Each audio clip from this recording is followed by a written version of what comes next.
حلقتنا النهاردة استكمالا لموضوع إنقاذ اليونسكو لمعابد النوبة، واتكلمنا في الحلقة اللي فاتت عن إنقاذ معبد أبو سمبل، وذكرنا بعض الاقتراحات اللي كانت غير قابلة للتنفيذ وصولا لتحديد مراحل الإنقاذ الفعلية، وهي القطع والرفع والنقل وإعادة التجميع. واتكلمنا عن المرحلة الأولى بس، وهي مرحلة التقطيع، وعن المبادئ اللي حطها الأثريين علشان تتم الخطوات بنجاح، زي مراعاة الشكل الجمالي عند القطع، وإن السمك الناتج عن عملية القطع ما يكونش أكتر من 8 مللي، واللي قدر العامل المصري الوصول لسمك أقل من المطلوب ب4 مللي. والنهاردة هنكمل بقية مراحل الإنقاذ، وكمان هنتكلم عن معابد تانية تم نقلها في مشروع إنقاذ معابد النوبة. لو عاوز تعرف بقية الحكاية خليك معايا. أنا مها علي ودي زكريا.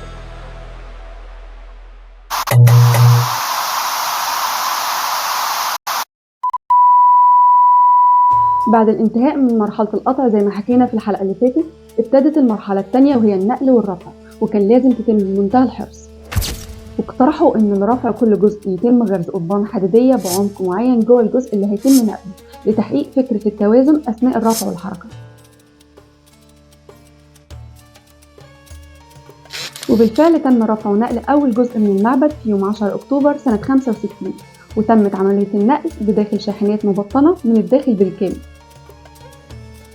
عشان تاخد مسارها في التحرك ببطء شديد مسافة 80 متر للمكان اللي هيتم فيه التخزين. واتكررت العملية دي حوالي 1000 مرة لكل جزء على حدة. وبالفعل تم تخزين أجزاء المعبد بعد ترقيم وتكويد كل قطعة ورصها في مكان التخزين بطريقة ترتيب محكمة جدا وصارمة، بحيث تكون بالترتيب المنطقي اللي هيتم إعادة تجميعها بيه، لأن الطبيعي يكون التفكيك بيكون من القمة وإعادة التجميع بتكون بالطبع من القاعدة، بمعنى إن أول جزء هيتم تفكيكه هو آخر جزء هيتم تركيبه والعكس. بالظبط في إبريل 1966 تم نقل آخر قطعة من أبو سمبل، واللي كانت بالفعل ابتدت المية تلمسه، لكن قبل ما الفيضان يغمر الموقع بالكامل ب4 شهور. وبكده يكون فاضل بس مرحلة التجميع لكل أجزاء المعبد في المكان الجديد، مع مراعاة الحفاظ على ظاهرة التعامد واللي هي معجزة معبد أبو سمبل. وعشان يكون شكل المعبد محفور في الجبل زي شكله الأصلي، شاف الخبراء إن لازم يبنوا جبل حوالين المعبد قبل مرحلة التجميع، وده شيء لازم يكون مدروس بدقة وبدون زيادة أحمال ممكن تسبب في انهيار المعبد. وابتدوا يبنوا قبة داعمة ضخمة بأبعاد المعبد، والهدف منها إنها تحمي المعبد من الصخور اللي هيكونوا بيها الجبل حوالين المعبد. وأخيرا وصلنا لمرحلة التجميع عشان يتم تركيب أجزاء المعبد ببعضها، وتوصلوا لفكرة عبقرية لتثبيت الأجزاء ببعضها عند التجميع، وهي إنهم يثبتوا أوتاد في ظهر كل جزء عشان يثبت في الجزء التاني، وهكذا. وكان فاضل بس في النهاية إخفاء بعض العيوب الناتجة عن العامل البشري واللي ممكن تتلاحظ بالعين المجردة. وابتدوا يملوا التجاويف اللي تم منها عملية القطع بالرملة اللي نتجت عن عملية النشر نفسها. وبالظبط في يوم 7 أكتوبر 1968، يعني بعد 4 سنين ونص من بداية المهمة وبفرق 20 شهر من الموعد النهائي المحدد لإنهاء المشروع، تم الانتهاء من العمل تماما بمنتهى الدقة والحرفية وفقا للتكنولوجيا الهندسية والمعمارية وقتها وحتى بمعايير وقتنا الحالي، لدرجة إنه اتقال على لسان الخبراء إن لو الملك رمسيس نفسه شاف المعبد مش هيلاحظ أي اختلاف في معبده اللي بناه من 3000 سنة، باستثناء اختلاف واحد بس، وهو اختلاف أيام تعامد الشمس، واللي كان ميعادها في الموقع القديم يوم 21 فبراير و21 أكتوبر لأيام 22 فبراير و22 أكتوبر. وفي نفس الوقت اللي كان بيتم فيه نقل معبد أبو سمبل، كان جزء من بعثة اليونسكو شغال بالتوازي في نقل معبد عمدة، لكن بطريقة مختلفة عن أبو سمبل. والمعبد كان بيقع على بعد 115 كيلومتر جنوب أسوان، وبيرجع تاريخه لتحتمس الثالث، وإتمام بناؤه تم في عهد حفيده تحتمس الرابع.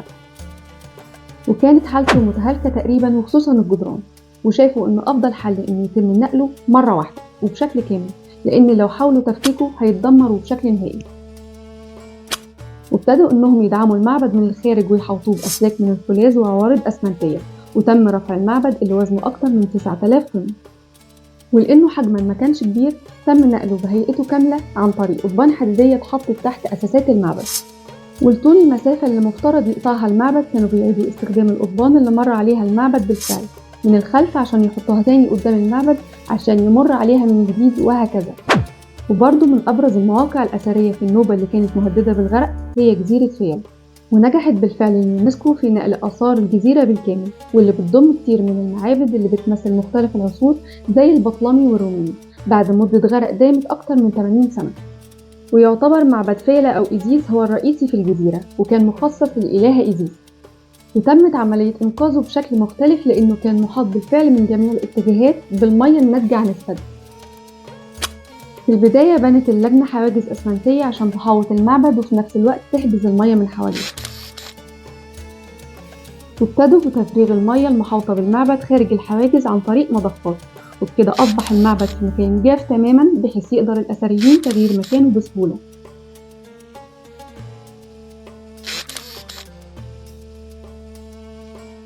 أما بالنسبة للبوابات الرومانية وبوابات دقلديانوس اللي في الجزيرة فكانوا بالفعل في حالة غرق تام على عمق كبير نسبيا، ورغم كده تم برضو إنقاذهم، لكن المرة دي قاموا باستدعاء غواصين من البحرية الملكية البريطانية لإتمام المهمة.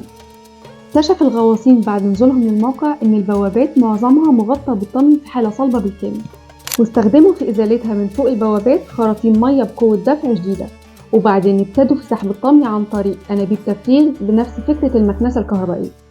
وقام الغواصين بتفكيك البوابات بأدوات بدائية جدا بمجرد شاكوش وإزميل، ولكن السؤال هو إزاي عرفوا يخرجوا من المية نص طن من الصخور للسطح؟ أنا هقولك، ركبوا في كل الأجزاء أكياس رفع من القماش عن طريق ملئها بالهواء، نفس فكرة البالونات عشان تعوم بيها على السطح.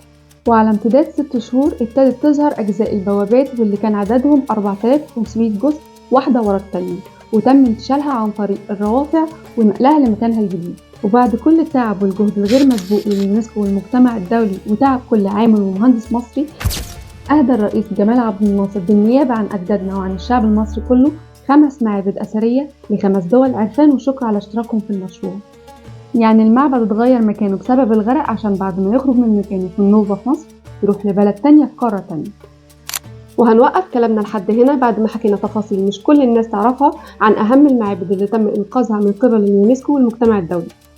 بس لسه ما كملناش بقية حكاية ال5 معابد اللي أهدتهم الحكومة المصرية ل5 دول مختلفة تقديرا لمجهوداتهم ومشاركتهم في المشروع، وده اللي هنعرفه بالتحديد الحلقة الجاية. مستنيين نعرف رأيكم في المجهود اللي بذلته اليونسكو وكل إيد مصرية، وياريت لو مش مشترك تشترك معانا وتعمل لنا لايك وشير وتشوف الحلقة اللي فاتت وتستنانا الحلقة الجاية.